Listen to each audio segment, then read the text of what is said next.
ఇందాక చెప్పారు తల్లికి వందనం గురించి. ఆ తల్లికి వందనం గురించి భారతమ్మ గారు ఎర్రగుడిలో ఎమ్మలవాడ కాన్స్టిట్యున్సీ ఎర్రగుడిలో పోయి ఎంతమంది పిల్లలు పడికి పోతే అంతమందికి తల్లికి వందనం ఇస్తాం, ఎంతమంది పిల్లలు వెళ్తే అంతమందికి అప్పట్లో అమ్మఒడి ఇస్తామని చెప్పారు.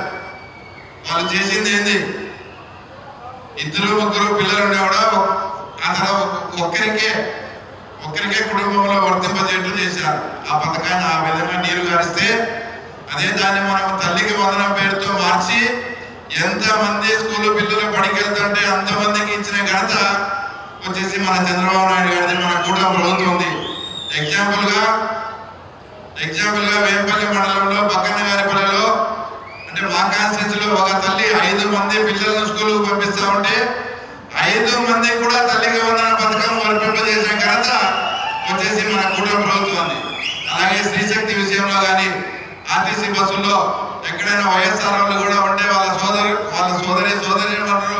వాళ్ళ సత్యవాళ్ళు కూడా వెళ్తుంటే వాళ్ళని అడగండి, ఆర్టీసీ బస్సులో మీరు టికెట్ డబ్బులు ఇచ్చి వెళ్తున్నారా, మీరు ఫ్రీగా వెళ్తున్నారా, ఒక్కసారి ఆలోచన కూడా చేయండి. ఇలాంటి పథకాలన్నీ ఏదైతే మనం మేనిఫెస్టోలో చెప్పినామో ఆ రకంగా చేస్తూ ఉన్నాం.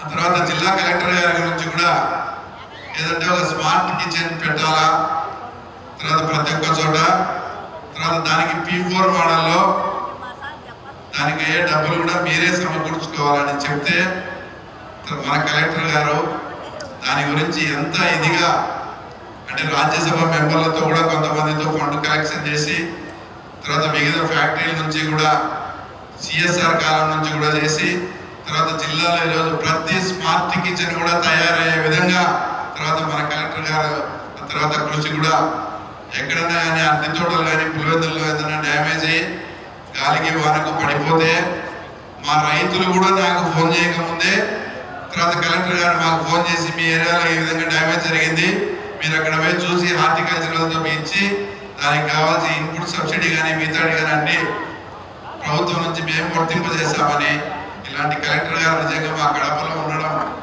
చాలా మాకు అదృష్టంగా కూడా భావిస్తూ, అలాగే SP గారి గురించి కూడా ఎక్కడైనా కానీ ఎవరైనా తెలుగుదేశం పార్టీ వాళ్ళం వైఎస్ఆర్ పార్టీ వాళ్ళను టార్గెట్ చేసి వీళ్ళని ఇబ్బంది పెట్టాలా, వీళ్ళని సతాయించిన సంఘటన ఒక్క సంఘటన ఏమన్నా ఉంటే చెప్పండి. కక్ష సాధింపు చర్యలకు కానీ ఎలాంటి పరిస్థితుల్లో పోకుండా వాళ్ళు మేము చెప్పినా కూడా తర్వాత మా SP గారు అలాంటి వద్దని మాకు అలాంటి సుపరిపాలన అందించే విధంగా లా అండ్ ఆర్డర్ విషయంలో అంత హానెస్ట్ గా అంత స్ట్రిక్ట్ గా కూడా పనిచేసే మా SP గారికి, అలాగే మా సోదరైనటువంటి మా అక్క గురించి ప్రసాద్ చాలా మంది మీకు ఇలాంటి ఇన్ఛార్జి మంత్రి దొరకడం కూడా మీకు చాలా అదృష్టము. ఏదంటే మా ఇన్ఛార్జి మంత్రి గారు మేము ఎప్పుడు ఫోన్ చేసినా పలకడం, తర్వాత ఇక్కడ శివమోహన్ రెడ్డి అని కూడా ఉన్నాడు, ఆయన కూడా చెప్తున్నాడు పొద్దున. తర్వాత BC హాస్టల్ గురించి ఆ ఫండ్ గురించి ఎంతంటే అంత అక్క కూడా కష్టపడి 9 కోట్లు ఇచ్చి ఈరోజు 600 మంది పిల్లలు ఈరోజు ఆ స్కూల్లో మళ్ళీ చదివి హాస్టల్ ఫెసిలిటీ కూడా వచ్చే విధంగా చేసిందంటే అక్క కూడా మరీ అంత థ్యాంక్స్ చెప్తూ ఇవన్నీ బాగానే ఉన్నాయి. తర్వాత మన ప్రభుత్వం కూడా మన చంద్రబాబు నాయుడు గారి సుపరిపాలన అభివృద్ధి సైడు చాలా ఇదిగా పోతా ఉంటాం. మాకు ఒక ప్రోగ్రామ్ ఇచ్చారు, ఒక 30-35 రోజులు, ఒక 5 రోజుల నుంచి అంటే ఓన్లీ తెలుగుదేశం పార్టీకి సంబంధించిన ప్రోగ్రామ్. అది 30 రోజులు మమ్మల్ని ప్రజల్లో ఉండమన్నారు. ఇన్ఛార్జి మంత్రి గారికి కలెక్టర్ కూడా చెప్తారు, మేము ప్రజల్లోకి వెళ్ళినప్పుడు అక్కడ ఏదైనా అత్యవసరమైన ఒక బోరు వేపియాలన్నా, ఒక ఏదన్నా ఒక డ్రైనేజ్ ప్రాబ్లం ఉన్నా మాకు అంతో ఎంతో స్పెషల్ డెవలప్ ఫండ్ నుంచి కానీ ఆ తర్వాత లేక DMF నుంచి కానీ 1 కోటి 2 కోట్లు కానీ ఇస్తే అత్యవసరమైన దాళ్లకు మేము ఆ ఫండ్ వాడతామని ఆ తర్వాత ఈ సభా సందర్భంగా